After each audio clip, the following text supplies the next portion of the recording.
Vem comigo, aqui é agora abrir essa gestalt. Meu nome é Gabriela Benigno, sou psicóloga clínica. Hoje a gente vai conversar sobre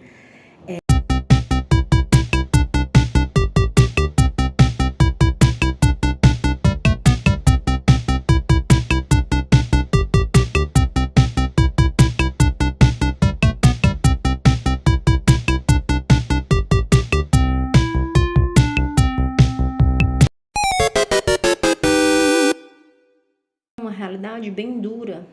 E quando se apresenta uma solução mágica, né, de você jogar um jogo ali de entretenimento e você ainda poder, né, mudar de vida, é uma promessa que acaba iludindo e mexendo muito com o desejo das pessoas, né, que mexe com a vulnerabilidade.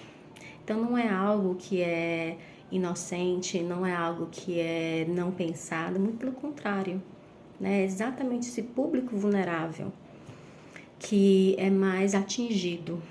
Pessoas que têm uma realidade sofrida, que têm uma liberdade existencial, inclusive restrita, né, porque não tem condições financeiras e socioeconômicas, né, de uma possibilidade de melhorar, né, na sua vida, pelo menos assim.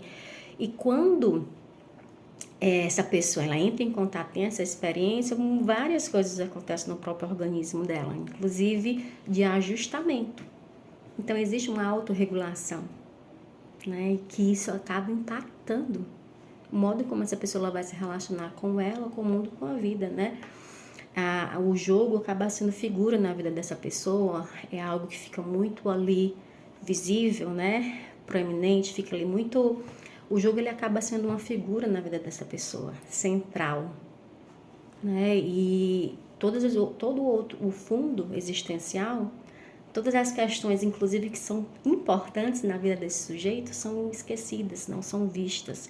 É uma forma também, principalmente essa realidade dura que muitas pessoas vivem, né? E o pouco acesso, ou acesso quase nenhum ao cuidado de saúde mental como um todo. Por isso que é importante, né? A gente poder escolher bem as pessoas que a gente permite, que influenciam o nosso modo, né, de pensar, de agir, de seguir. Não é toda pessoa que está na rede social que realmente, de fato, tem... Aliás, não é toda influência, né, que é positiva, que é boa.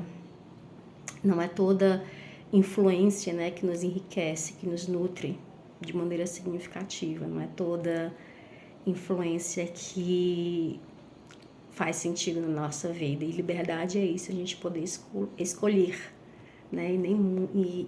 E quando uma pessoa ela tá nesse processo, né, de dependência emocional, de dependência de jogo, inclusive existe, né, toda uma compreensão, estudos, pesquisas relacionados ao jogar patológico e como isso impacta, né, na vida da pessoa que joga, nos familiares, na comunidade, inclusive na nossa economia.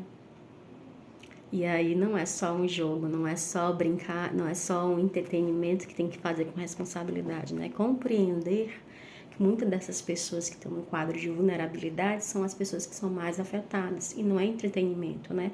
Isso é um problema de saúde pública. Né? Então, esse movimento de se desresponsabilizar, colocando a responsabilidade no outro, né? E perceber e dizer que não estava lucrando sobre a perda, né? E sobre o sofrimento do outro, isso não faz sentido. Por quê? Por que não faz sentido, Gabriela? Porque simplesmente quando uma casa, né, de jogo de azar, como nessa casa de jogo de azar, ela lucra, significa que pessoas perderam. Então, o lucro dessas casas, 30% desse lucro são exatamente a perda de pessoas que acreditaram, né, em alguns influenciadores. Né, e quanto é importante regulamentar. Porque saúde existencial, né, vai para além dessa visão superficial sobre o que é liberdade. Liberdade não vamos deixar as pessoas são livres, inclusive, para se prejudicar em vários aspectos. Será que é assim? E aí, quais são as influências que você permite, né, afetar você no seu dia a dia? Será que essas influências, elas são nutritivas? Fazem sentido realmente de fato? Ou são influências que muitas vezes você não tem nem a consciência de como isso te afeta, né? E perceber, né, quais são os valores, né, desses influenciadores, a ética. E não é só no que diz respeito à rede social, não, gente, é em amplo, mas no aspecto mais amplo. Qual é a ética, o comprometimento dele com o cuidado do outro, né? Existem muitas pessoas, né, que não compreendem, às vezes, o efeito de suas ações sobre a vida do outro. E aí eu falo sobre a questão de um psicólogo, de um cuidador, né? Como é que você faz as suas escolhas de vida? Fala aqui pra mim embaixo. Um beijo.